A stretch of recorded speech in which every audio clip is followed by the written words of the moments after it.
The Dave Hooker Show. A presentation of Off the Hook Sports.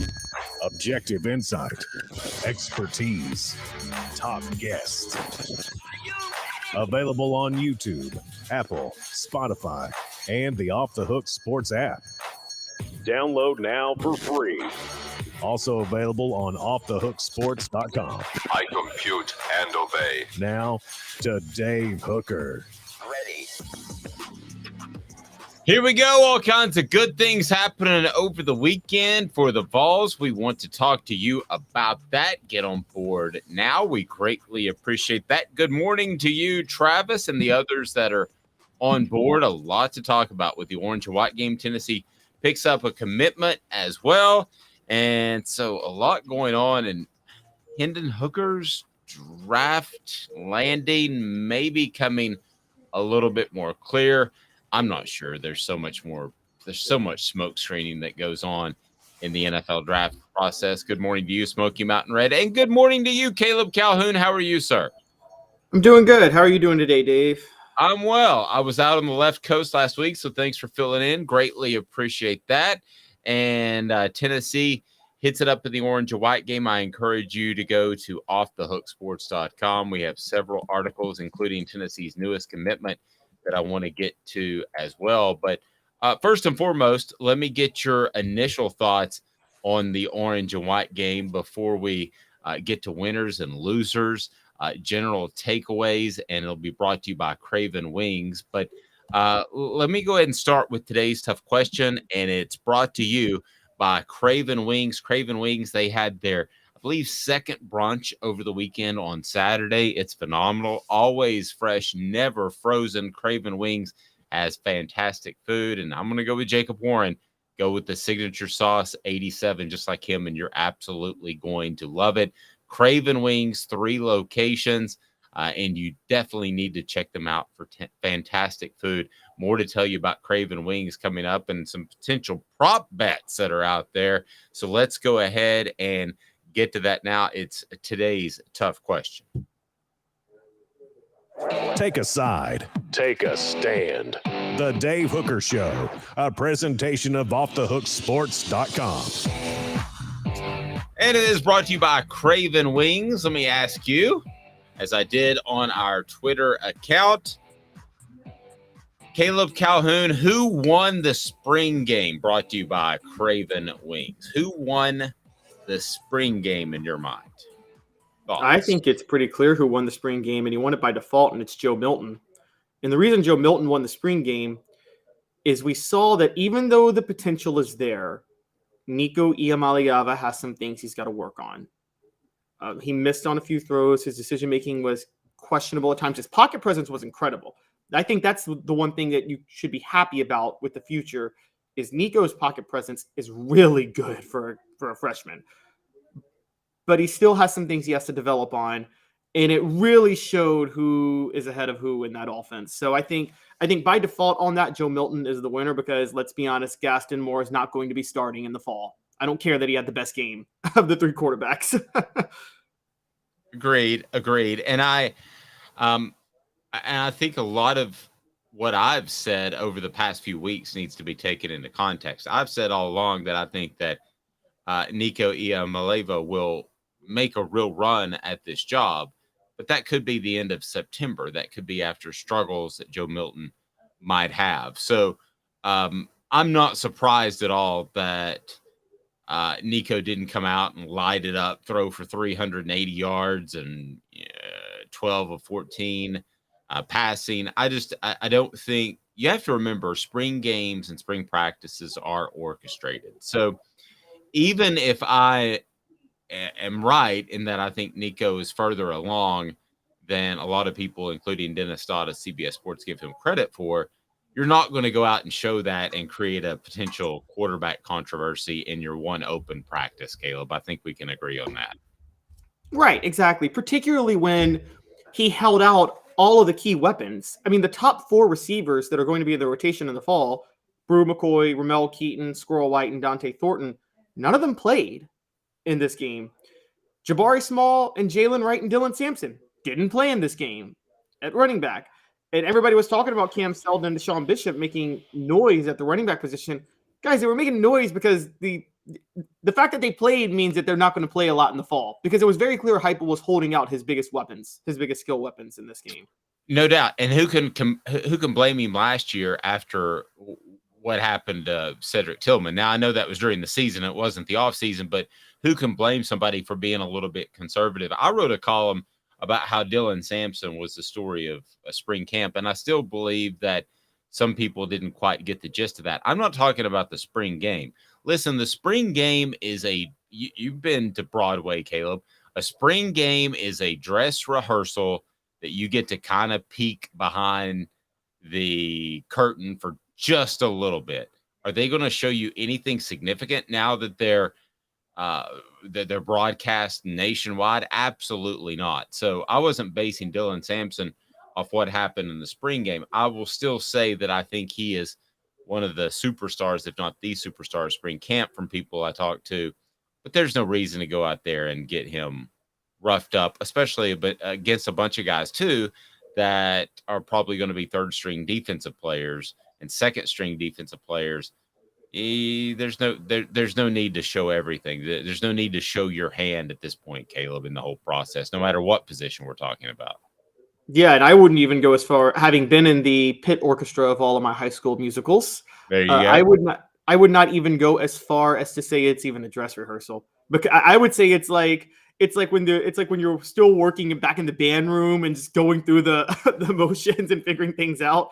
Because it's not even a dress rehearsal, because in a dress rehearsal you're in full pads and you're going as if you're going at the full show. They're not treating a spring game like it's a game at all. You're treating it as, particularly if you're Josh Heupel, where you're like, I don't want to show anything to the public. No, and it's to the point with Josh Heupel that it's almost laughable. And I don't mean this in a bad way. It's almost laughable how protective he is of anything. And I had somebody that was talking about going, I think I mentioned this to you, talking about going to the high school football clinic, and he's like, there was nothing there. Josh Heupel's just not going to show you anything. That's how he's wired. I don't know if Nick Saban's like that. I don't know if other successful coaches are like that. I know that Steve Spurrier, everything was open. He didn't care if you saw everything. He felt like that he was going to one-up you on game day. Josh Heupel is a very protective coach, so he's going to hold people out. He's not going to show people much in the spring game, which is why all along I didn't think they should charge $5 for the spring game, Caleb. Yeah, but I did agree with you that they shouldn't have charged $5, but if you can get 60,000 when you're charging $5, that's the equivalent of like having 90,000 for the A-Day game, which happened when Nick Saban was first at Alabama, I guess 15 years ago. That was incredible that they were able to pull that off. I give them a lot of credit. I'm kind of with you. It's weird that he likes to be so cagey, to me, only because we've talked about it before. He reminds me of Steve Spurrier in the sense that he has a system that's easy to figure out, and it's more, there's nothing you're catching people off guard with in the system. It's just hard to defend. It's just really, really, really hard to defend. And it's not, I don't understand why Heupel feels the need to be so cagey about it. I feel like pro style offenses would need to be more cagey about these situations because they have a more open playbook. Well, I think that from people I talk to, Josh Heupel and the coaching staff think they're way ahead of the curve. So if they think they're way ahead of the curve, they don't want to show anything. And you want to ride that out for 2-3 years, however long you can ride it out. Rebecca said, I felt like I'm not about to show all my shiny new toys. You're exactly right. It was all about that. It was good to see them throwing the ball around, though. I think I really believe in Josh Heupel's ultimate fantasy of the spring game, that he might not even play starting quarterbacks, that they might just play for one series, or it could have been a lot worse. I heard some people complaining they didn't get to see some of the guys that they wanted to see in particular the receivers, and I heard a lot of that. But at the end of the day, I think if Tennessee wins 10 or 11 games this fall, nobody's really going to matter, right? Nobody's going to care. It's not going to matter. Yeah, I agree. It's what do you guys expect? It's a spring game. If you pay $5 to show up for that, that's on you. but I am old enough to remember when it was actually a spring game and they kind of kept score. And I'm old enough to remember the transfer in early 2000s where they kind of went to a scoring system, like an interception, you got 5 points or that sort of thing. So I do remember them trying to make it feel like a spring game. I remember Butch Jones doing the Peyton Manning against was it Alabama where he ducks to do the quarterback sneak and then he ends up rolling out and they would throw it and he threw it in the corner of the end zone for a touchdown and they had that drill. Do you remember that by chance? I remember I remember that they had specific drills during the spring game with Butch Jones. I don't remember exactly what they were. They were like it was like skills challenges. I remember. Yes. Yes. So I would kind of rather see that, to be real honest with you. I would. I mean, too. as opposed to a game, I felt like they were trying to force a square peg into a round hole on Saturday because they got a coach that doesn't want to show anything, yet they want to show their fans something. Yeah, no, that's very true. You're right. It's kind of it's a tricky situation to be in. But the thing that when you say you don't want to show it, when you say that Josh Heupel's ahead of the curve by 3 years, is he ahead of the curve in the sense that it's not that he has an offense that no one has seen. It's that he has an offense that no one's figured out how to stop. Right. I think he thinks that. And I think that also, and let me give you a little bit of an insight without giving stuff away for those that are on board. Please hit that thumbs up button, the like button. I think they're going to do some different things if it's Joe Milton, if that's the guy, which I think it will be. I think that's the odds-on choice to start the season, no question. So I think they'll do some different things. I think they'll do, from what I'm told, some more Dylan Sampson stuff out of the backfield. That'll be extended running plays to get them more explosiveness. I think that Joe Milton is better on the over the middle passes, the little passes underneath. I think that he is going to do really well there, but does that take away your deep play ability? Well, you have to manufacture those points somehow. So I think one of the ways that Tennessee's going to be able to do that is going to be Dylan Sampson out of the backfield. Dylan Sampson perhaps playing even a 4 wide receiver role at times. I think that you're going to see Tennessee play more 4 wide than they have previously, which excludes a tight end like Princeton Fan or Jacob Warren. But I think they really like their wide receivers and what they have. The other thing is you could play Jacob Warren the exact same amount of snaps, and the rotation in which he would come out with Princeton Fant Caleb could be a 4 wide receiver set. So instead of rotating them equal series throughout, maybe one series is a 4 wide receiver set. The other series is Jacob Warren, who I think warrants playing time. I think there's all kinds of interesting things. I think you're going to see this offense go in a bit of a different direction a little bit. I mean, you'd have to be an aficionado to see that, but I think you're going to see it tweaked a little bit in what is essentially full year number 2. So what you're saying is that Josh Heupel's system is not a simplistic system. It actually is adaptable, and the playbook is pretty open, I guess would be the word. I think it is adaptable. I mean, I think that they can do some of that. I think it's adaptable. I don't think they're going to up and run pro style Bill Walsh, San Francisco 49ers in the 1980s. I don't think they're going to run I formation Jimmy Johnson in the early 90s. But, yeah, I think they can do some different things. Mr. Jones saying Heupel didn't want to put too much on tape at the spring game for teams like Clemson, our rivals, to have any game tape to study.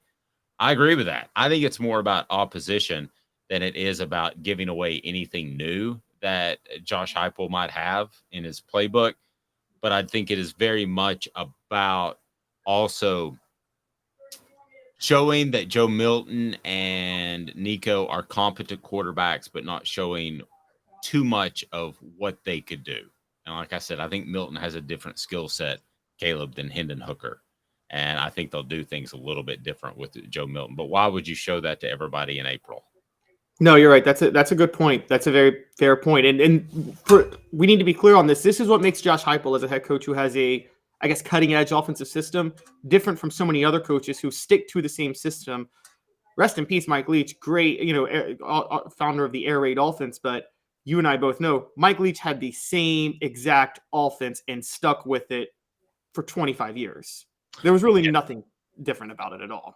That's the big difference is between a Mike Leach and a Josh Heupel. And again, rest his soul. I don't mean this bad. Same thing with Hal Mumme, who Leach coached under at Kentucky. Mumme was not going to come out and do something vastly different than what he did with Tim Couch. It was going to be the same thing. And ultimately you see that his coaching trajectory kind of went up and then kind of went flat. And the reason is because he wasn't willing to do anything different. Portions of the program brought to you by AndyMasonRealEstate.com. AndyMasonRealEstate.com will save you thousands, if not tens of thousands. Man, AndyMasonRealEstate.com, 40 years of experience in the real estate field. They are phenomenal. AndyMasonRealEstate.com, best service, best prices in the biz. You cannot beat that. It was awesome. AndyMasonRealEstate.com. Again, AndyMasonRealEstate.com in the Knoxville area, your realtor. Hit that like button, the thumbs up button, because we greatly appreciate that as we bring more people into the program. And a lot going on as we will get to a Tennessee recap of recruiting. Caleb Giroux has been all on top of on offthehooksports.com. Tennessee does pick up a commitment, and he's pretty darn good. And then I'm gonna pick a little bit of a fight with a 247 writer that has Squirrel White as a top 10 rising star. I don't think he's top 10 rising star on his team for a couple of different reasons. But let's get to the final recap of spring practice, the biggest winners and losers of spring camp. I don't know that there's necessarily a loser, so to speak, other than maybe I'm nitpicking. I would say Brew McCoy. I think it was an opportunity for him to go out there and do more things. We are suddenly talking about a receiver, Caleb, that was considered a malcontent because he transferred 1, 2, 3 times, and has come into this season and has been limited in spring camp. He was limited in preseason camp last year because you didn't know if the NCAA was going to allow him to be eligible. Suddenly you're talking about a guy who's missed an awful lot of practice time, Caleb. We don't know exactly how much he may have missed in regular spring camp, but I wonder if Brew McCoy is going to be up and ready to go as a number 1 wide receiver in the fall. He had better be, because Tennessee might get great contributions from the slot position as they have and over the past couple of years, and they could do so again. But they need a guy that's at the very least a Ramel Keaton level last year that can keep people honest and not double down on the slot. Yeah, I'm not as worried with Brew McCoy. I actually disagree to it. I think McCoy was held out because of what happened with Cedric Tillman last year. And I don't think there's much of a learning curve at playing wide out in Heupel's system. I think it's pretty easy to pick up. And so I think there's no reason. I think the most important thing for your receivers, your wideouts specifically, is to keep them in shape. I think in the slot, you may have worked some guys this year because you didn't know who was going to be your slot guy, but you know that McCoy and Ramel Keaton are going to be your wideouts. I do think a wide receiver was the loser of this spring camp, but I don't think it was McCoy. I think it was Dante Thornton. And I think it was Dante Thornton because I think Squirrel White did not let go of that number 1 slot spot. And so I think that, look, I'm eating crow on that. I was so high on Dante Thornton coming to Tennessee. And I don't think, and what I had heard is that it wasn't so much of what he didn't do. It's that Squirrel White really never let go of the spot, that he was that good. So if there was a loser to me, it would be Dante Thornton. I think another loser, and these are based on who the winners were from spring camp, I would say Jalen Wright was a loser from spring practice, only because of what Dylan Sampson did. Why wouldn't you say Jabari Small instead of Jalen Wright? Because the Jalen Wright is the all-purpose back, and Dylan Sampson is an all-purpose back. They're not the 20, 25-yard they're not the 20 to 25 carries per game back. They're not the guy you go to when it's 3rd and 1 and you need a yard and everybody knows you're going to run the ball. Jabari Small is that guy. And Jabari Small is still going to be the feature back for Tennessee because he can be the workhorse back. So I think Dylan Sampson takes more carries away from Jalen Wright, not Jabari Small. I tend to agree. Do you want to hear something that sounds crazy? I'm ready. Okay. How big's Dylan Sampson? Why don't you look him up real quick? And it would pull up Tennessee's roster. And how big Jabari Small and Jalen Wright? Because they're not huge dudes by any stretch of the imagination. But when we look at Dylan Sampson, we think much, much smaller. So when you have those heights and weights pulled up, let me get to that. And we're going to get to why Mr. Jones says Squirrel is already a star going into the season, in my opinion. I agree. That's why I was going to nitpick on this guy's column here in a second, and we'll get to Tennessee's recruiting prowess as they pick up a commitment over the weekend. But no, I agree. I think Squirrel is almost bona fide to this point, and but so I wouldn't have him on that list. The guy I would have on the list would be Dylan Sampson, who's listed as how big? Dylan Sampson is 5'11", 190. Jabari Okay. Small is 5'11", 213. Jalen Wright is 5'11", 205. Okay. Do me a favor. I'm going to go way back in time. The Florida State running back, and he later went on Ward. What's his name? Ward. What was his first name? Well, I'm thinking I know Charlie Ward, the quarterback. I don't know the running back. No, though. the running back who went on to play for the Bucks along with Allstott. Warwick Dunn. Warwick Dunn. Okay. How big was Warwick Dunn? Warwick Dunn was 5'9". I'm trying to look at his size. Wow. 5'9", 187? I thought Warwick Dunn was bigger than that. Okay. So I'm just going to throw something out there that was said to me. All right. And this is insight that you don't get anywhere else, Tennessee fans. But this is something that was said to me. What if because Joe Milton is better at going over the middle, that it opens up some stuff on the flats, which really was very rarely open because Tennessee would attack that safety, and then the slot receiver would make you pay if you overplayed on the outside receiver. What if because of Joe Milton, they're throwing the ball over the middle a lot and the flats open up a little bit, and Dylan Sampson is not only your changeup back, this is just a what if, hasn't been decided. What if he's more of your go-to back because he can catch the ball out of the backfield? He can beat you horizontally, which is important to this offense, more so than when you had Hendon Hooker at quarterback. What if he's your main go-to guy? Is that outside the realm of possibility because of his size and skill set? Then we're definitely getting an Alvin Kamara situation with Dylan Sampson. And because Josh Dobbs didn't have the deepest ball, they couldn't go deep with him that often. And he went over the middle a lot more. And because of that, the flats were wide open with Kamara. And now Butch Jones, for some reason, decided, I think we could use Jalen Hurd in the flat more. But when Alvin Kamara was the better back in the flats. But yes, you're getting it out. You will get an Alvin Kamara then this year. You'll have that type of season. Tennessee with this group, and Joe Milton in particular, even if it's not Nico one day, but with this group, they're going to be fine getting the ball downfield. Do we agree on that? I mean, yeah, they're going to hit 1 of 5, right? And if you hit 1 of 3, then you're the number 1 offense in the nation, like last year. So if you hit 1 and 5, you're going to keep them honest. I'm not saying they're just going to completely forget the deep ball at all. I just wondered if this offense might be a little bit closer to the line of scrimmage and might throw more things within, let's say, a 20-yard intermediate throw as opposed to downfield. I'm talking about little tweaks at the end of the year, Caleb. I'm not talking about major overhauls, so we're on the same page. Here's what's going to happen with this offense.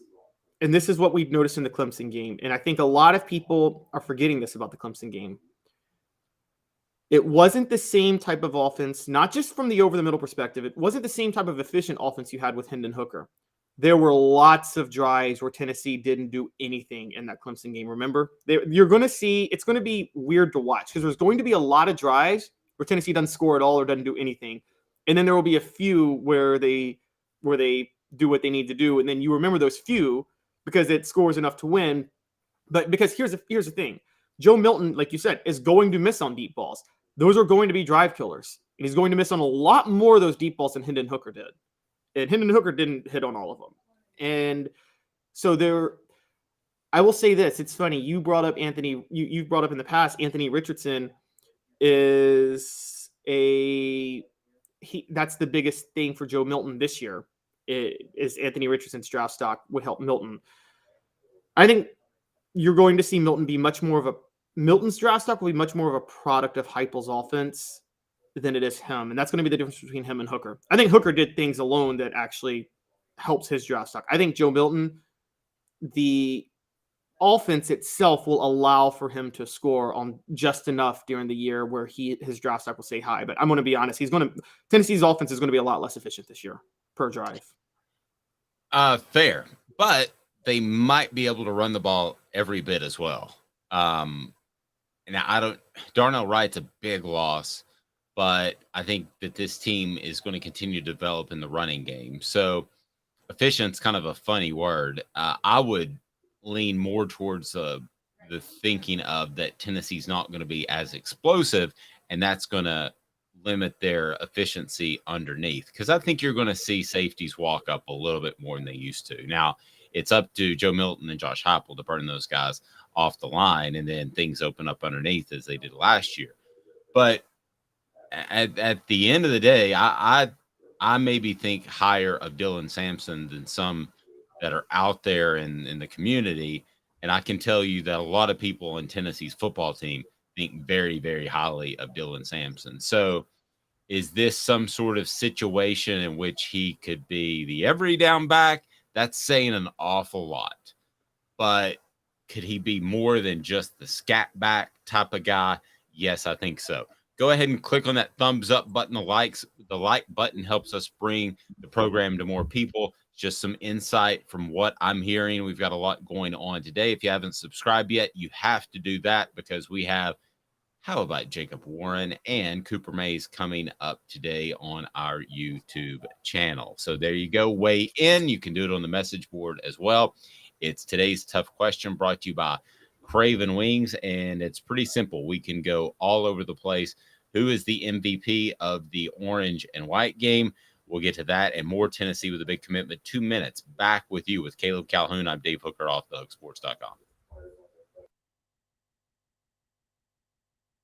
And Craving Wings South North Shore location, where we've heard people say that you can get the best wings in East Tennessee. Pero ¿quién es este? El número 87, Jacob Warren. I'll just do 6 for my sauce 87, please. Imposible, señorita. Dale 6 más. Look at these wings. Perfectas, deliciosas, fantásticas. Man, I don't know what you're saying, but it sounds awesome. How do you say fresh, never frozen in Spanish? Frescas, nunca congeladas. Make your way to Craving Wings and get you 6 más. But what was funny about Cadis, we were a full continuum of care at that time. We had detox, we had inpatient, we had outpatient. So we were doing a lot of the things that we do now. But now we just do them so much better. It's really a simple program, but we're complicated people. I am what I am, and now I got to do something about it. You can take your life back. Call Cadis today. Got cataracts? We can fix that. Never miss another moment. With a little help from Doctors Campbell, Cunningham, Taylor, and Hahn at cctis.com. Do you want to own the more that owns every job? Then get to Vassey Lawn and Garden in Cleveland and get you a Toro. I'm David Vassey, here to talk to you about Toro. With a Toro Zero Turn, you'll get more out of every minute and you'll reach the finish line faster. At Vassey's, we like to say, no matter if you're mowing 3 acres a week or 11 lawns a day, homeowners and business owners alike find confidence in equipment they can trust from top to bottom. Vassey Lawn and Garden, Highway 60 North in Cleveland. Man alive, it's worth the drive. Our family has been creating jewelry since 1986, each piece unique with a story all its own. I'm Rick Terry with Rick Terry Jewelry Designs. I'm a jeweler, and I want to be your jeweler. We're grateful that you chose us to be Knoxville's best jeweler. My family and staff look forward to serving you. So please come see us. Kingston Pike and Campbell Station Road in the heart of Farragut, and downtown on Gay Street, right next to the Tennessee Theater. A college football tradition like no other. Yes, sirree, boys and girls. Or a guy that just won't leave. Wow, that is sad. The Dave Hooker Show. YouTube, Apple, Spotify, and the free Off the Hook Sports app. A presentation of Off the Hook Sports. Back to Dave Hooker. All right, so meetings. And getting all kinds of crazy error messages. Caleb, can you still hear me? Yeah, no, you came in and out for a second, but you're better now. Okay, all right. That was scary. See, you even say LA. And so I was in LA for a couple of business meetings last week. And I just want to say this to you and everybody that's listening. Just don't change. Do not change. I love Tennessee. I love East Tennessee. Do not change. That's it. That's all. It's not a knock on Cali. I love Cali, but just don't change. That's all I'm saying. That means you too, Caleb. Even though you're not in East Tennessee at this very moment, I consider you an East Tennessean, or at least a Tennessean since you grew up in Memphis. But just don't change. You're not allowed to change. Not a knock against Cali people. When you say don't change, you mean just don't change your personality?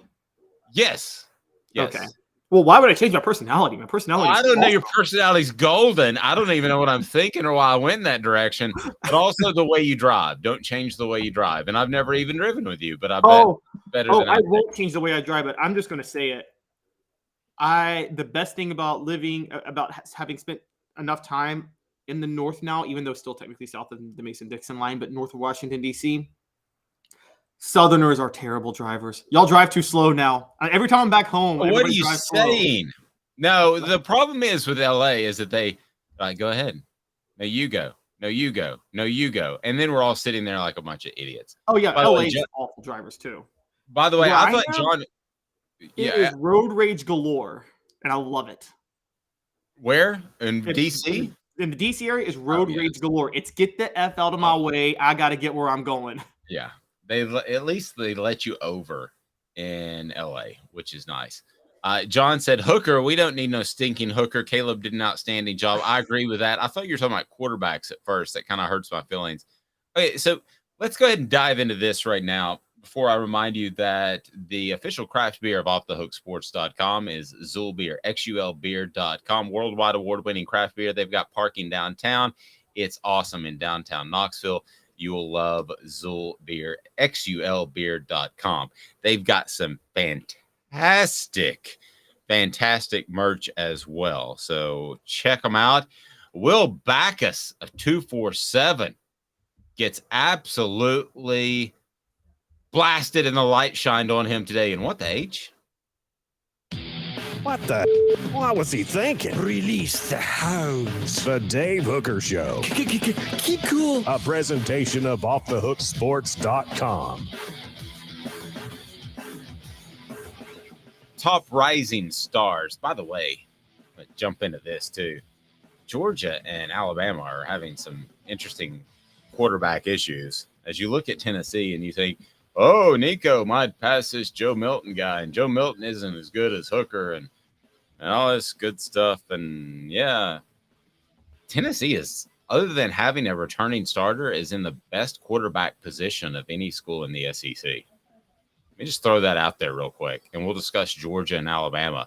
But other than having a returning starter, which it seems like nobody does, with Will Levis, Anthony Richardson, Hendon Hooker getting NFL talk, it seems like nobody has a returning quarterback, as Texas is trying to find one in Arch Manning, as Georgia's trying to find one, and a group of dudes as Alabama's trying to find one. Man, it seems like other than having a returning starter at the quarterback position, Tennessee's in as good a shape as anybody. So let me turn this to Will Backus of 247sports.com. He picks Squirrel White as an up-and-coming star. To me, Squirrel White is already pretty bona fide, really bona fide. And I think Dylan Sampson, if you want to pick an up-and-coming star, is a better example of that. But if you want to pick somebody that's played a lot from Tennessee's football team, the rising star, and listen, everybody on the message board is going to say, what happened to Dave? He hit his head in L.A. He went to one of those Snoop Dogg or Woody Harrelson dispensaries, and now he's lost his brain, which may or may not be the case. But, Caleb,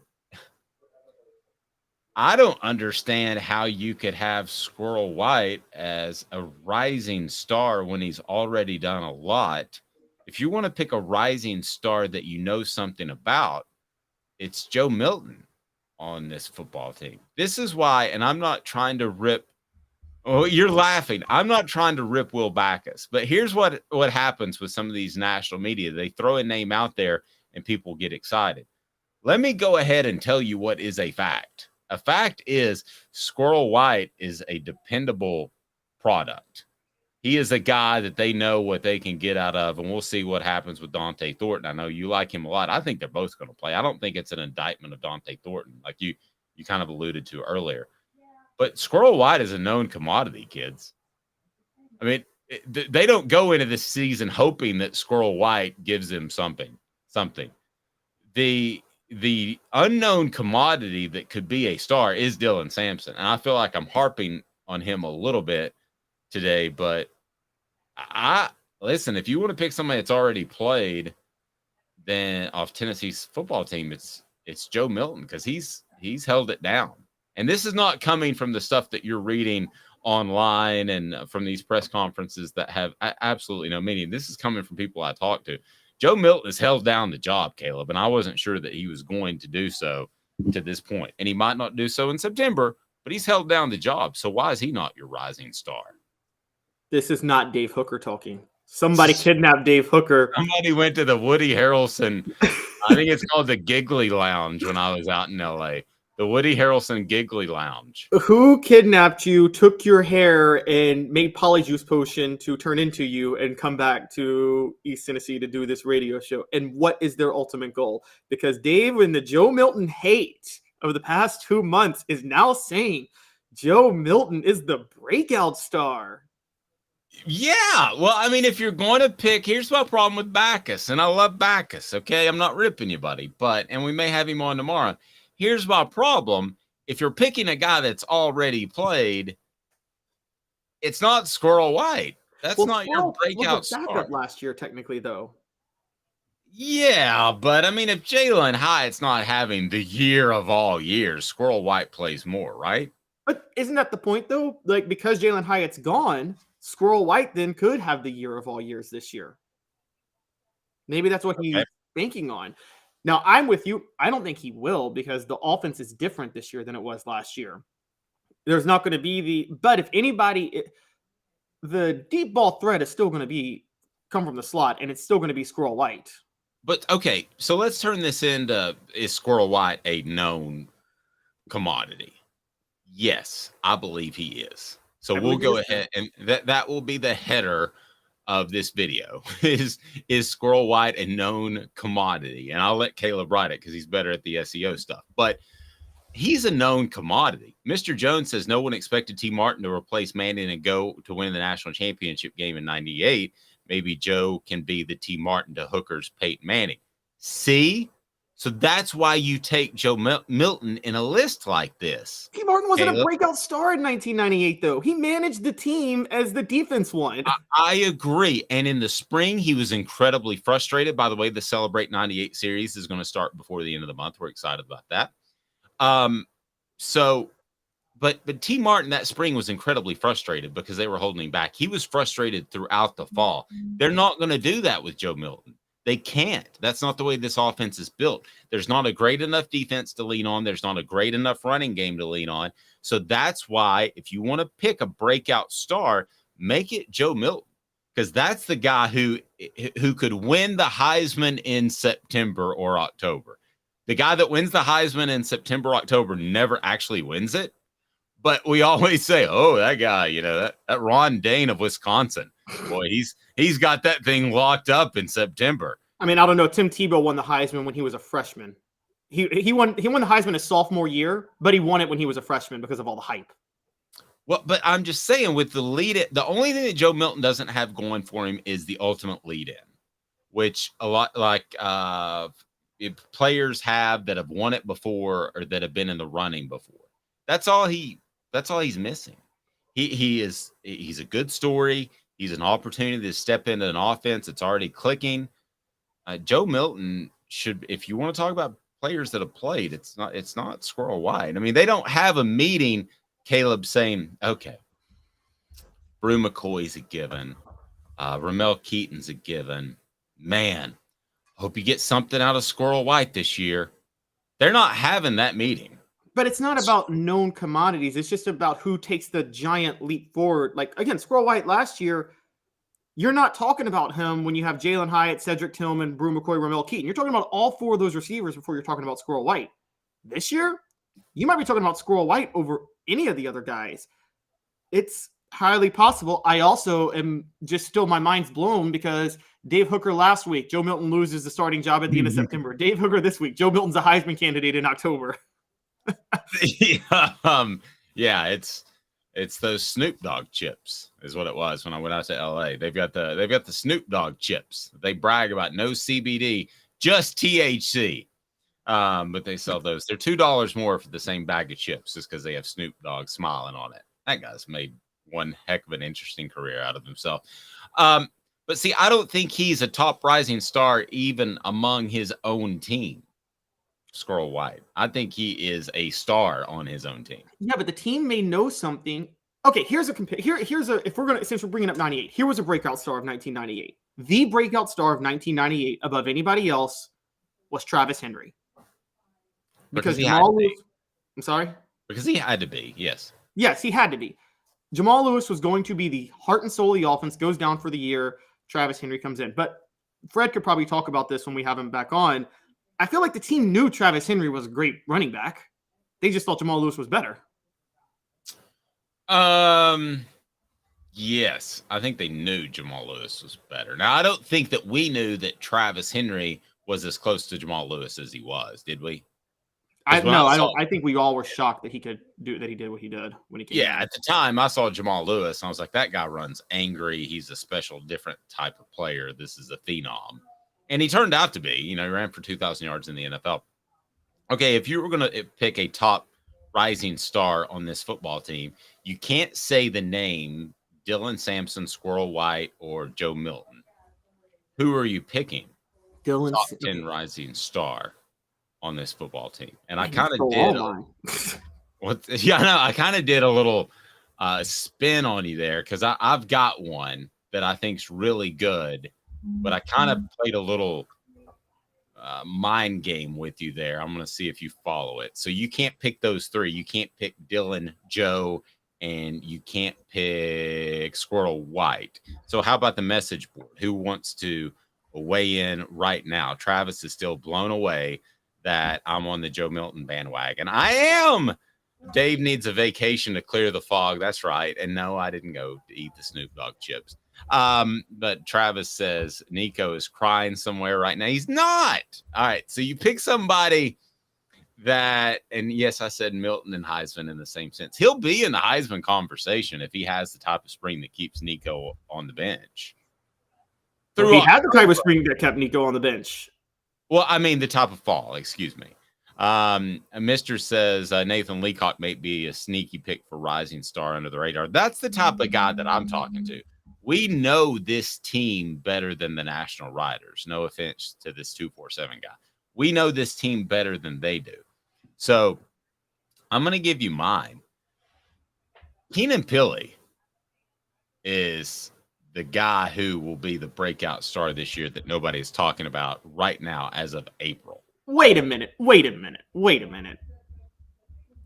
We just talked about Squirrel White not being a breakout star because he's a known commodity. Keenan Pili's a 3-year starter, not for Tennessee, but he has been a 3-year starter in college football. How are we going to call him a breakout star? Well, I think the average SEC fan knows Squirrel before they know Pili.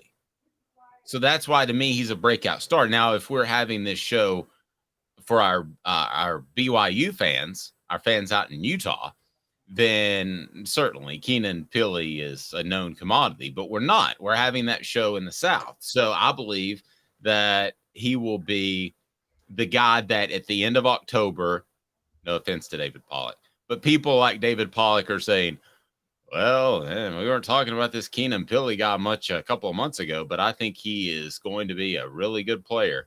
You're not going to say that about Squirrel White. You're going to say, thought he would live up to expectations in the offseason, and he has. Portions of the program brought to you by Campbell, Cunningham, Taylor, and Hahn. I'm going to give you one other opportunity to come up with a good one that hasn't been mentioned, Caleb, so the pressure's on you.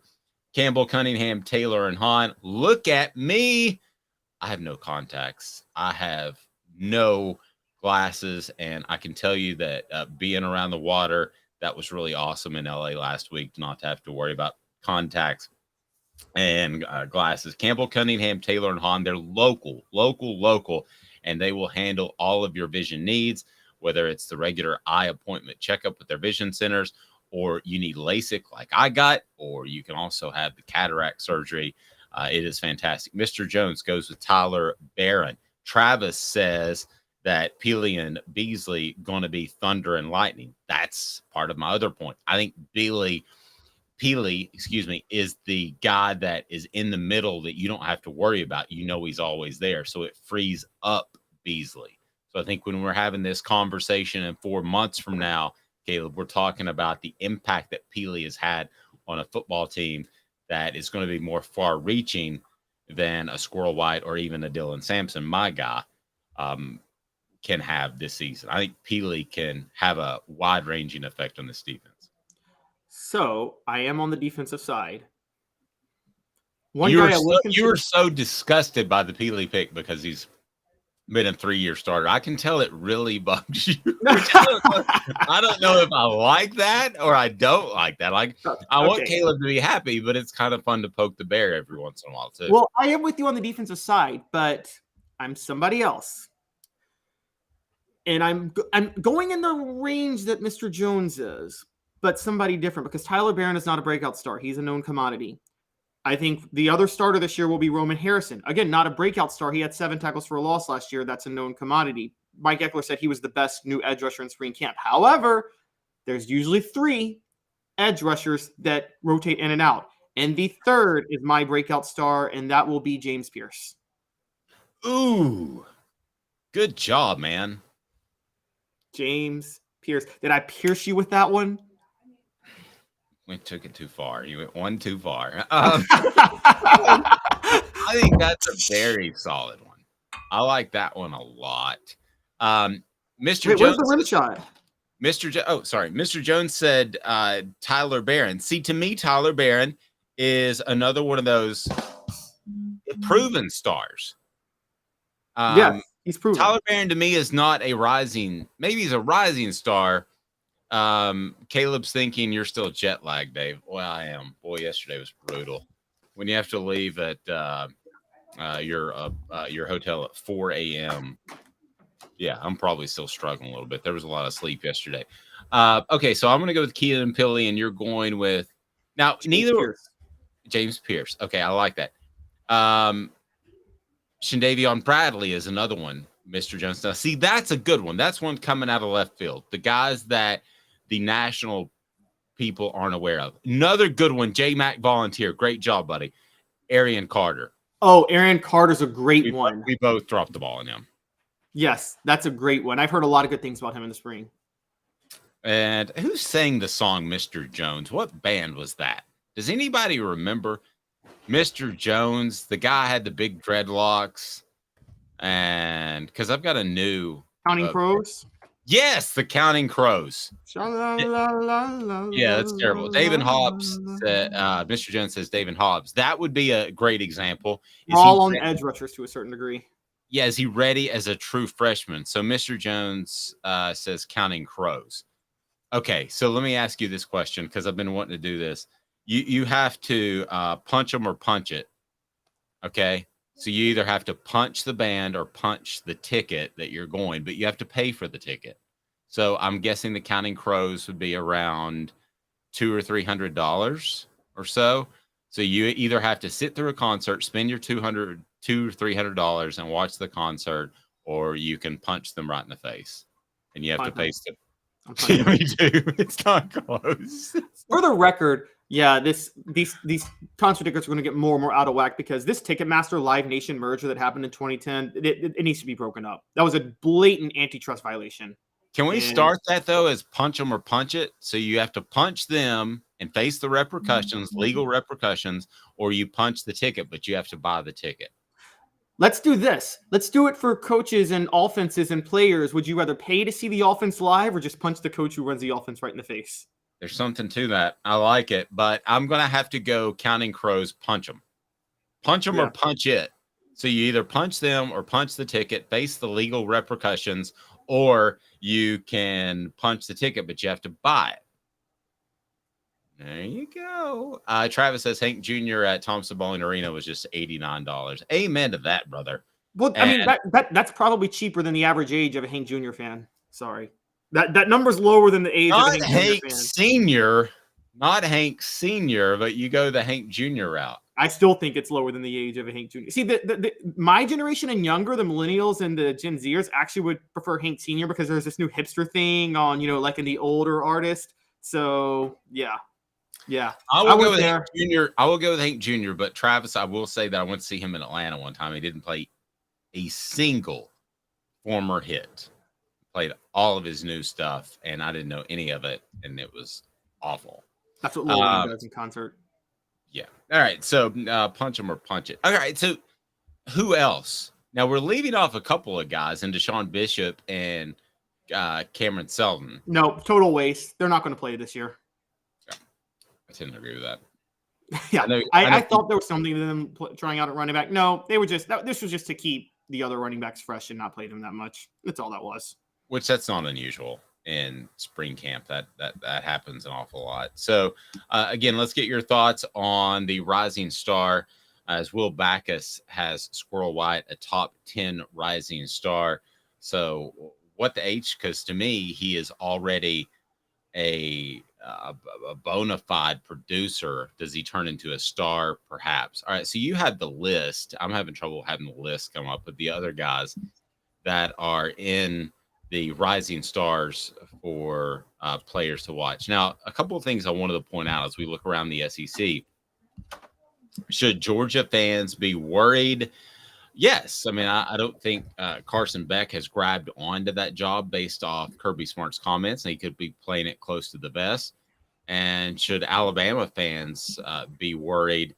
Well, I don't know if I'm trying to connect the dots and reaching a little bit, but I know Paul Feinbaum has said don't be surprised if Alabama looks in the transfer portal for a quarterback. That's clearly not where you want to be. So all of Tennessee's rivals are desperate, by the way, because Florida is a total disaster right now too. Florida's a disaster. Let's go ahead and dive into that. Florida's a disaster. Kentucky is going to be a disaster, as I think the Blue Falcon, Mel Kiper, and the Dynamite, who is, I can't remember his name, who is the other recruiting, the NFL draft guy they have. Todd McShay. Yeah, they're going at it over the weekend. I heard some of that while I was on the plane. And so the Will Levis debate can go on, but I think we would all agree that Will Levis and Kentucky would be better if he were back another year. At least Kentucky. I don't agree. You don't think he'd be better to even come back? Kentucky would be better, wouldn't they? I think Kentucky runs it. They are a defensive-oriented team, and Mark Stoops has been creative enough to put guys in at quarterback and just run with his defense. I think Will Levis, putting the offense. Last year, he actually chose to build the offense for the first time ever around his quarterback, or build the team around his quarterback, and I think it was to disastrous results because Will Levis is not that good. I'm going to say that straight up. Will Levis is not that good. He threw in a receiver at quarterback a couple of years ago and got 10 wins. Lynn Bowden, I think was his name. I think Kentucky is actually going to be better defensively this year, and that's what Mark Stoops prefers. Okay, so let's dive into this for a moment. The rising stars that will potentially be there. I want to address the quarterbacks as well, and I want to address what quarterback situation is the most dire of Tennessee's upcoming opponents in 2024 or 2023 and their rivals. But first, let's look at this rising stars. If you can pull that up, players to watch entering the 2023 season. And I'll give you my thoughts on a thumbs up, thumbs down over whether or not I think they are a rising star. Now, I like I did with Tennessee's players, I'm going to be fair to all of you all. And please hit the like button, the thumbs up button. We greatly appreciate that. And if you haven't subscribed, do so, because the Celebrate 98 series will be off and running before the end of the month. And we're super excited about that. So let's start with the players that, if you can, Caleb, that are rising stars. I'm going to give you my thumbs up or thumbs down. All right. First of all, how do you want me to do this? Because he listed 23. Do you want me to just go to the top 10? Let's go to the top 10 or so, or through Squirrel. Where is Squirrel on this list? Squirrel's at number 7. Okay, Squirrel should not be on this list because, in my opinion, he is already a proven commodity. So I'm kind of being the wet blanket on this. Sorry about that. Backus. All right, I'll count down from 10 then. But David says, welcome back, Dave. Thank you. I appreciate it. The left coast is something to behold. All right, go ahead. All right, so number 10, defensive lineman Johnny Newton for Illinois is considered a breakout star. But he was also considered an All-American across many services in 2022. So it's a big thumbs down. Let's move on. Okay. Mikael Williams, Georgia. Mikael Williams, what do you think? Rising star? Yes, because Nolan Smith is gone, and Nolan Smith already had a season-ending injury. But I think Mikael Williams is now firmly entrenched into this, so I could see Mikael Williams be in this defense. Yeah, rising star. I think he's a star. And you almost feel like you have to pick a Georgia defender as a rising star each and every year, right? Yeah, you do. Okay. All right. What do we got? Who's number 3 on this list? Again, I'm counting down from 10 to 1. Sorry. Sorry. Go ahead. But this one again, this throws me off. He's saying Kelvin Banks of Texas. Kelvin Banks was Big 12 Offensive Freshman of the Year. He's an offensive lineman. How do you be a rising star if you were Offensive Freshman of the Year? I don't know. You're the one who likes this list. So what else we got? I didn't say I like this list. I just defended Squirrel White. You said I love this list. We got to do this. I did not. I love the list as much as I love Derek Dooley. Nice. All right. Who else we got on the list besides? All right. So Squirrel White was at 7. Number 6 is Peter Woods at Clemson, and he's a true freshman. So that's kind of just taking a shot in the dark. Okay. Again, I don't understand why Squirrel White's on this list. He's already played. Okay. So true freshman. All right. Who else we got? Okay. Another edge rusher, Dason McCullough, an edge rusher for Oklahoma. And look, Brent Venables is a defensive coordinator, but Oklahoma had a horrible pass rush last year. So I think any edge rusher would be an upgrade over what they had last year. Yeah. If somebody gets 10 tackles for a loss, they're going to be considered a rising star. What else we got? All right, so number 4, Dallas Turner, the edge for Alabama. With Will Anderson gone, I think that's an obvious rising star. Agreed. I would have that as a rising star.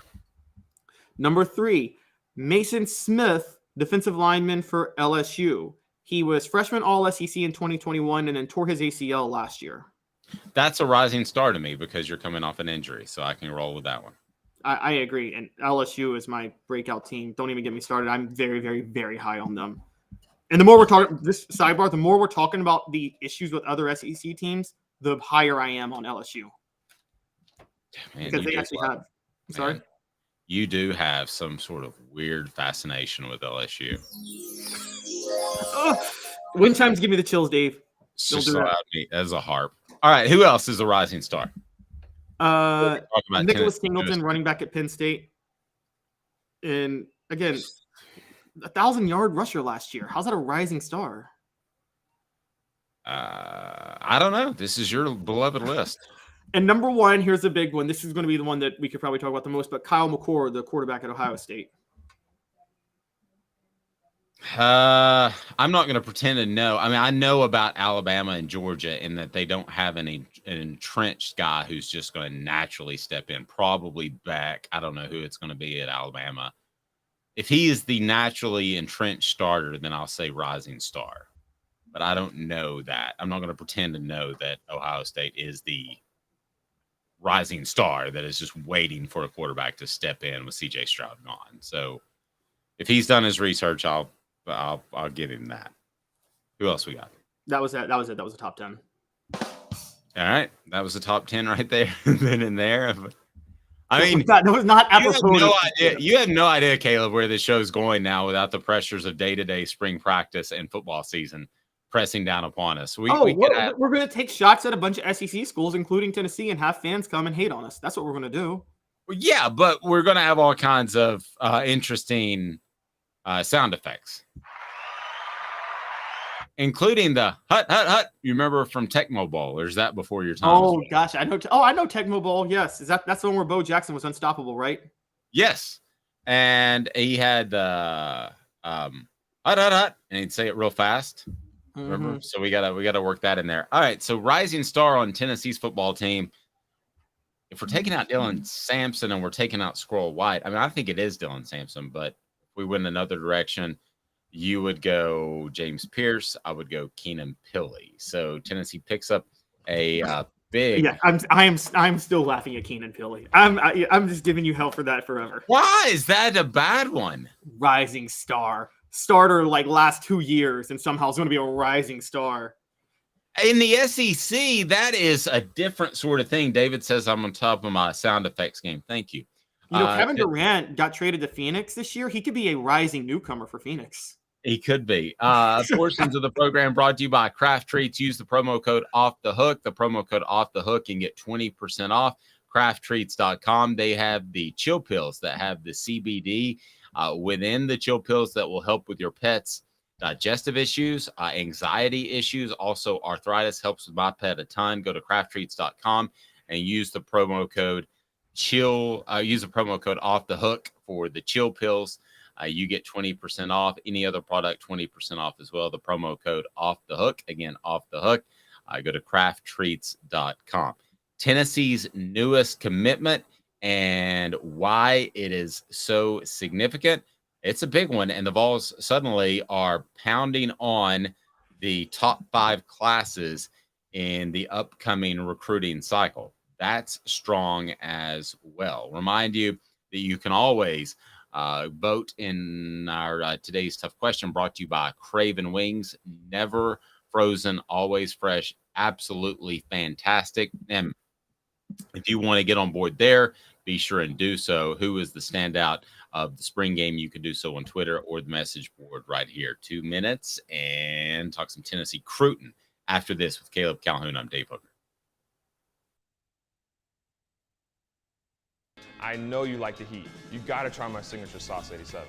Dude, you know I love you and I love to try your wing sauce. But when it comes to wings, I need them really hot. I hit 105 on the radar gun. I need to be pretty spicy. Yeah, I know that, man. Look, if sauce 87 isn't enough for you, I guess you can try the Holy Moses or the Grim Reaper. Now we're talking. Take it from these Farragut admirals. When you're craving wings, it's got to be Craven Wings. Visit them online at cravenwings.com. With all that sun, sand, and salt water, the beach is a very relaxing place. Unless you wear contacts. Ow! Open your eyes to the best the beach has to offer with LASIK vision correction from Campbell Cunningham Laser Center. Hi, Mike Davis here with City Heating and Air, reminding you to always dare to compare. Our team provides quality local heating and air service, installation, and maintenance across East Tennessee. We use only the best equipment like American Standard heating and air conditioning for your residential, new construction, or commercial needs. Honesty, dependability, and customer satisfaction have been the cornerstones of our business since 1961. City Heat and Air. Dare to compare. Before Cadis, I was really heavy into the drug culture. I was selling drugs. I was just constantly in pain. I was missing like a good support system in my life. Cadis has given me everything that I need in order to successfully have a wonderful recovery, in order to have a life that I didn't even know was possible. And it's not just about me anymore, and I love that. I absolutely love it. You can take your life back. Call Cadis today.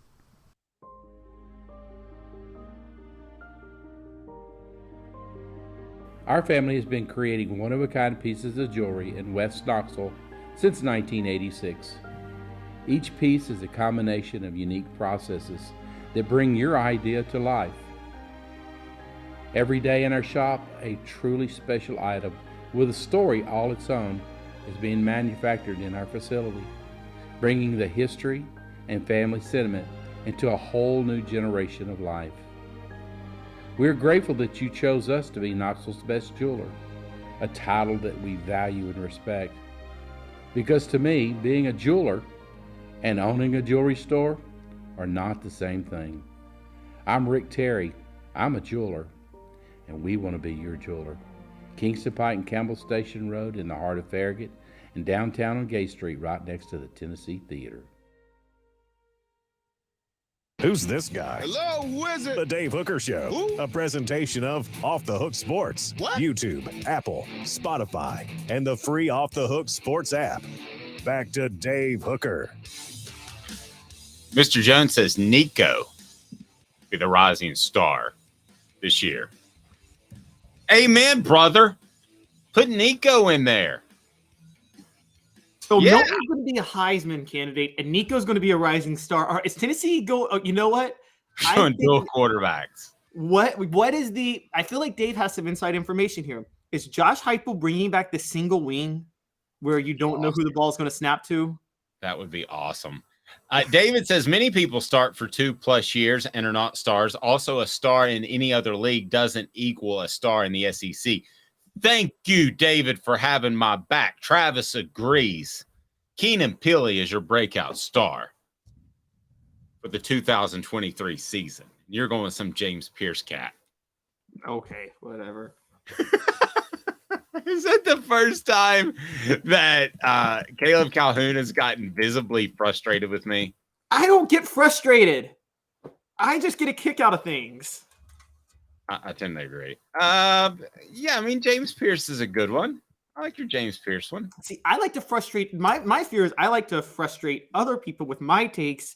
So, but I try not to ruin the relationship that you and Fred White have or you and Ron Slay have, because I just like frustrating them for fun. So well, and they tend to take it well. So by the way, Fred will join us later this week. I will tell you.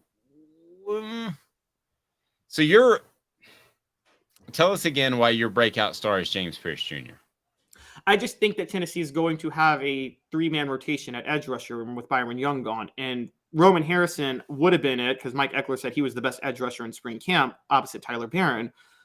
But I can't really call him a breakout star. He had 7 tackles for a loss last year. So I think James Pierce is going to step into the role Roman Harrison had last year.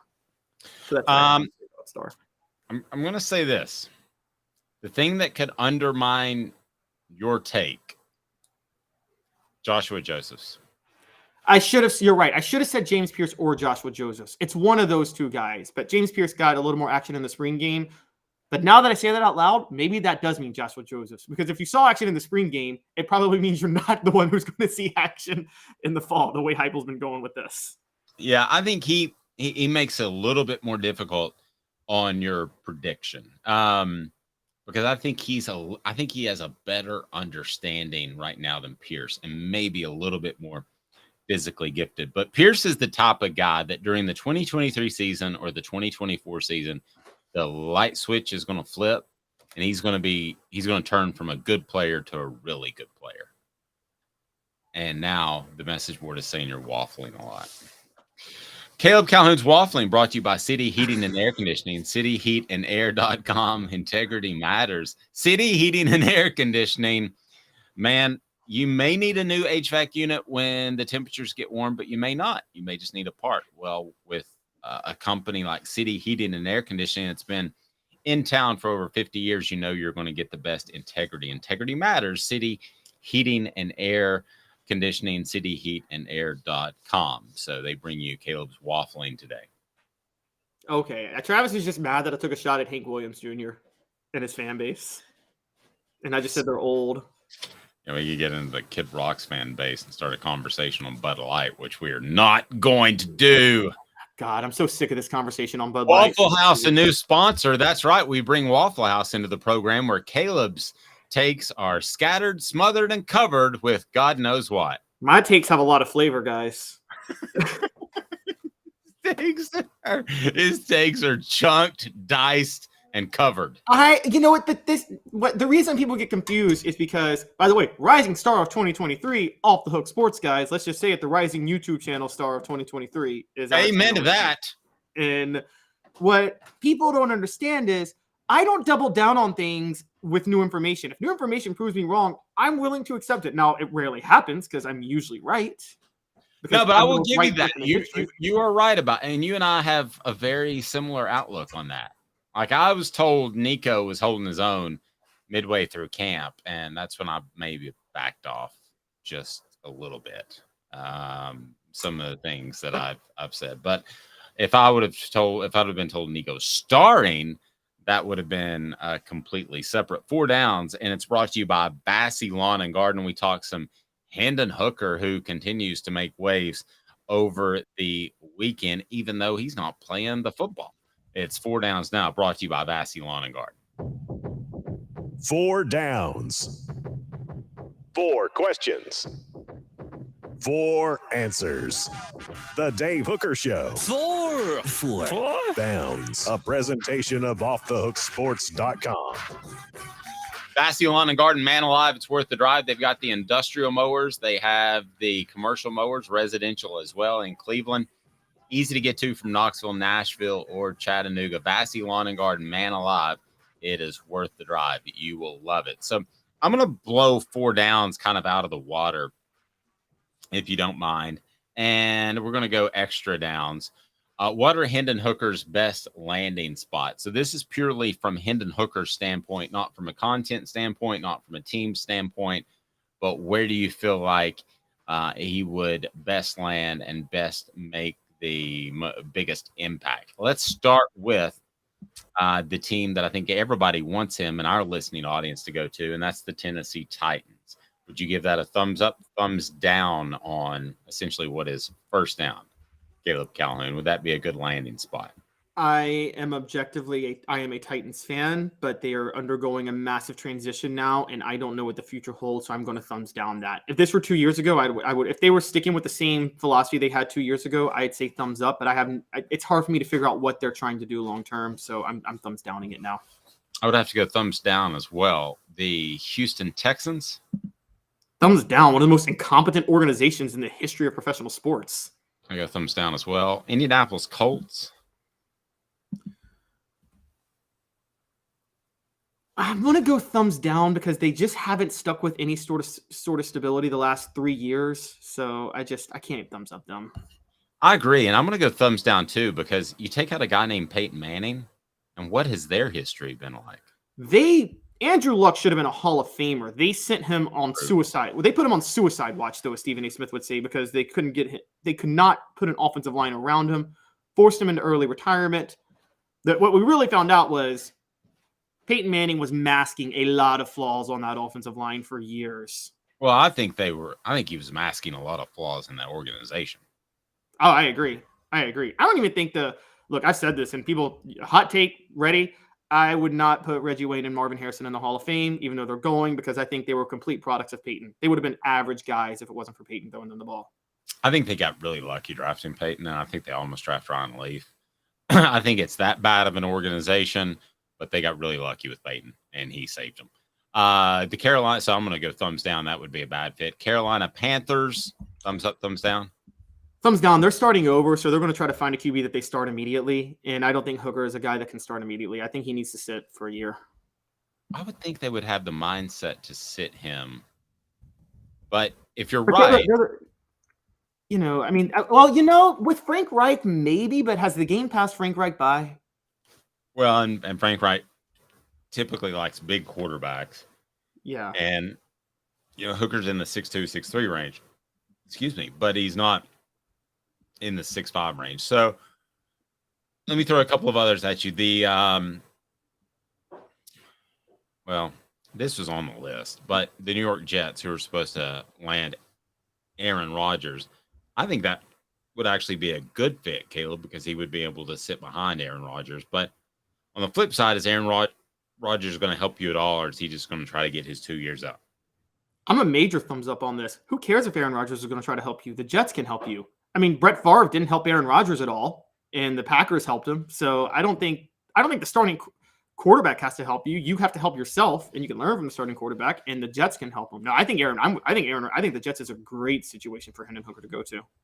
Okay, so fourth down is the final 4 choices: Falcons, Bucks, Commanders, Raiders. Which would Hendon Hooker be the best fit in? I'd say the Falcons, because I think Arthur Smith in that style of coaching. He's still in Atlanta. He's still the head coach in Atlanta, right? Is who? I'm sorry. I'm sorry. I believe he's still Atlanta's head coach. Yes, I think that system works well for Hendon Hooker. So I actually think Falcons would be the best. You never want to play for Washington if you're a quarterback. You can't watch. It's impossible to handle.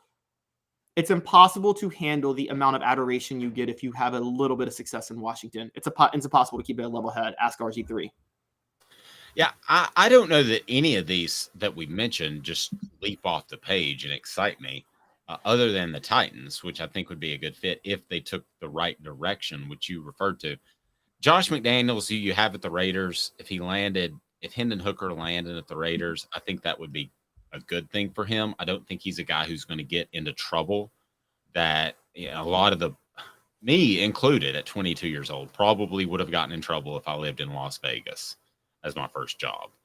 But I don't think Hendon Hooker is going to have that issue being older and being a really balanced young man. And I don't think he's going to have issues there. So I think actually I would take out of that group the Raiders because of the coaching you could potentially get there. And Josh McDaniels, who, for those that don't know, was a longtime coach of the Patriots and was there for a lot of their success. And they have made the signal that they are ready to make the move away from Derek Carr as he's now gone.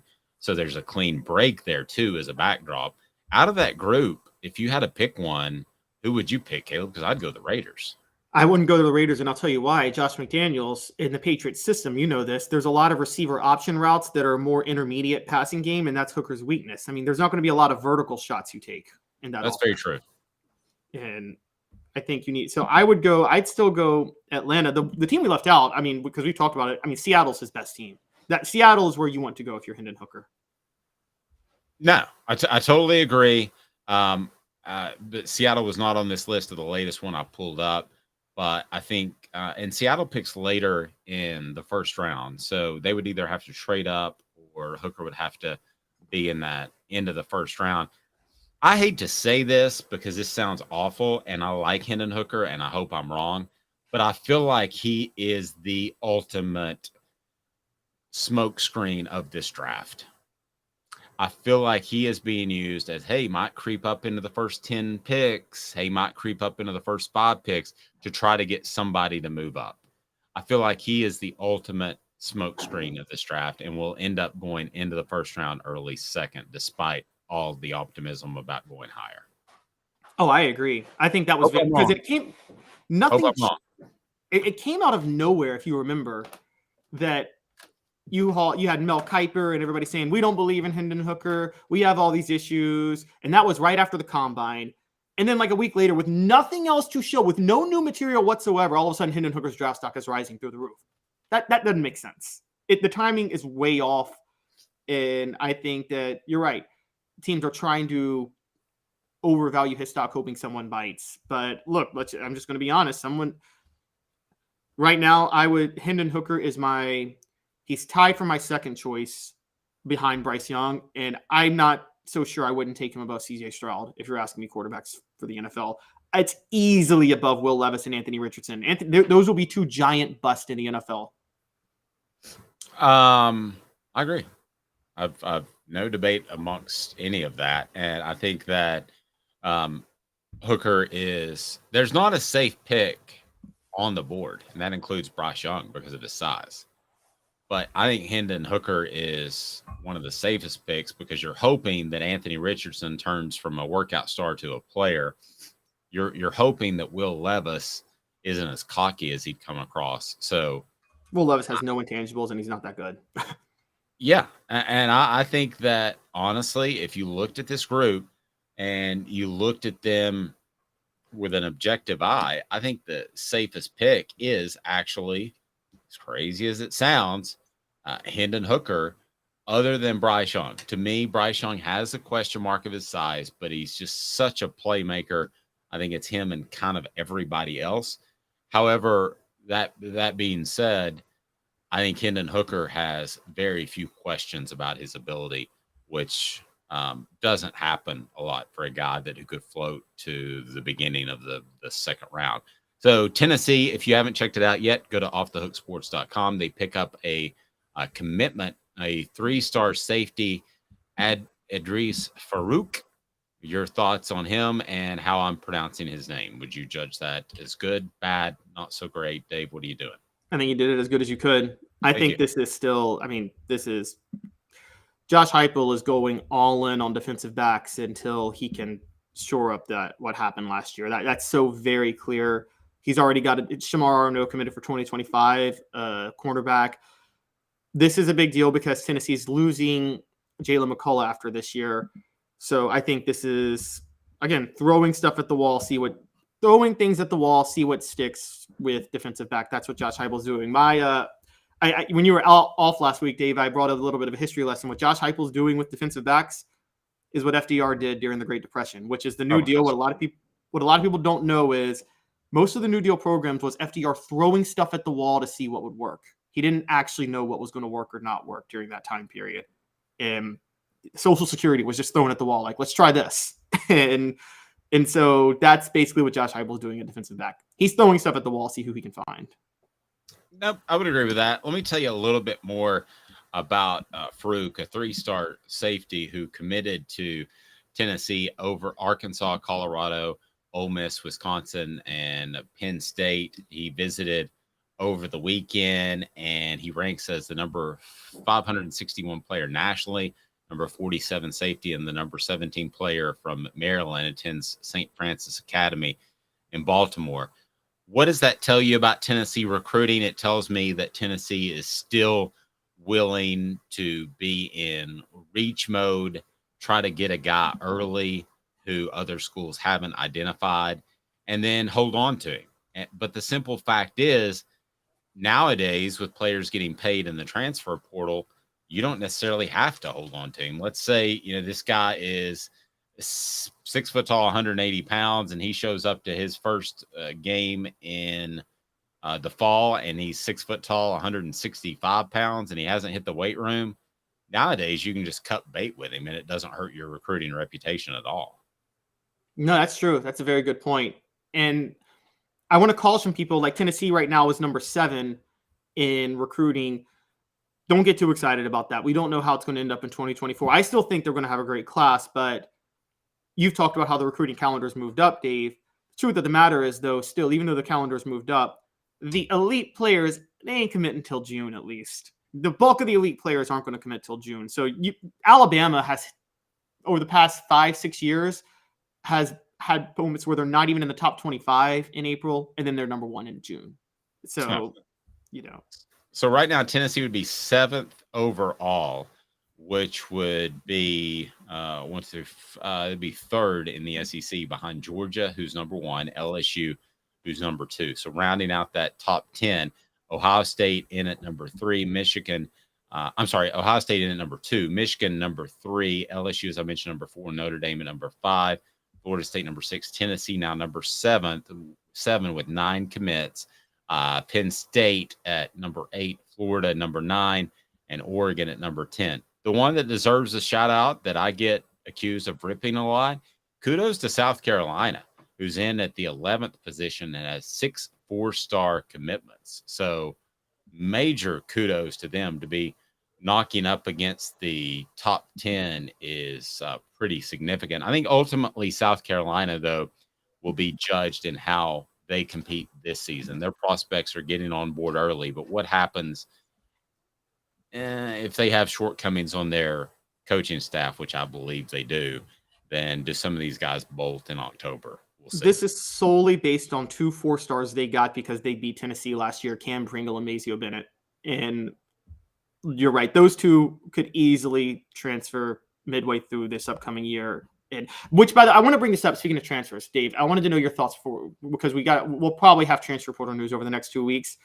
I say don't read anything into this portal window. Players transferring into this portal window are players who are transferring because they weren't good enough to win a starting job in spring practice where they were at. Agree, but let me ask you this question. What if Tennessee takes a quarterback in this transfer portal? It's funny. Josh Ward and I talked about that last week, and you could see them taking like a veteran quarterback to have another option in case Joe Milton gets hurt. And I don't think that's a problem, but what I'm saying is don't expect any transfer they pick up in this window to be a starter. Yeah, I don't think that when you look in this window, if Tennessee takes a quarterback that you're upset or concerned about Joe Milton, but it would be curious to me if they took one. At the very least, wouldn't you want 3 scholarship quarterbacks headed into the season? Is Gaston Moore or Navy Schuler your answer if something were to happen to? Oh, you absolutely need 3 scholarship quarterbacks. I mean, to be fair, though, throughout most of Fulmer's tenure, he only operated with 2 scholarship quarterbacks, didn't he? Yeah, the goal was always to have 3. but he rarely did because somebody's going to transfer even before the transfer portal rules were so loose. This has always been my thought on if you're a championship contender. Listen, if you're Butch Jones and this is the mid 2000s and you want to win 9 games, then you better make darn sure that you have 3 scholarship quarterbacks, right? Because what happens if you lose 2? Then you at least want to make a run for that 8-9 wins. But if you're Tennessee and you're thinking championship level, Caleb, if they were to lose for whatever reason, Joe Milton and Nico, they're not winning the championship. Yeah, that's the end of that conversation. I agree. It's look, right now they may not win one if Nico starts this year. He's still got a lot of work to do. So if they lose Joe, they're not winning a championship. And I'm still pretty high on they're just not winning a championship this year, guys. But I will say, and we'll talk about this later in the week, the SEC East is more in play than we thought. Yes, and we're going to talk about it tomorrow because Georgia's quarterback situation is not exactly coming into focus as I thought it would. So we'll see about that. But also Alabama's quarterback focus now may be on a transfer. And if so, what does that mean for Nick Saban's dynasty? Paul Feinbaum alluded to that earlier today, that they could be looking for a quarterback in the transfer portal, which I don't think is good news. Click that like button. The thumbs up button helps us. We'll be with you tomorrow at 10 o'clock Eastern each and every weekday. And we got some Jacob Warren and Cooper Mays coming up. So a lot on the program. If you haven't subscribed yet, you have to do that. Subscribe right now. He's Caleb Calhoun. I'm Dave Hooker. We'll talk to you tomorrow. Big things happening, including the Celebrate 98 series, which is just days away. For Caleb, I'm Dave, offthehooksports.com for the latest